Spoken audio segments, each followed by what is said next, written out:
So my cigarette lighter ain't working. I need it for my Sat Nav. Basically you have to go underneath your steering wheel. There's a fuse box here, as you can see, hard to get to. It's fuse number 28 or 29. I've looked at mine's number 28, it's blown. I've already took it out. Trust Honda to use a new fuse that I've never seen before, so I had to buy a new packet, even though I've got millions of fuses out of old cars. There's a micro blade fused SP692.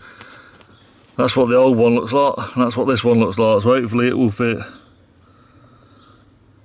So we're going to pull, well, the old one's pulled out already. Just push this one in.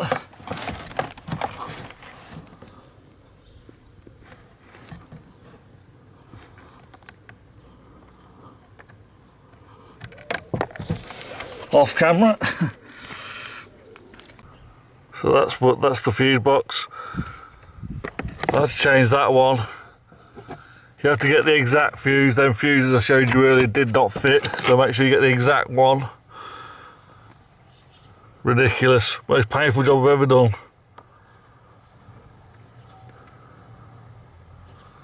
So that's it. Number 29 is your front one, and number 28 is a different accessory somewhere else, so I've got to get another fuse.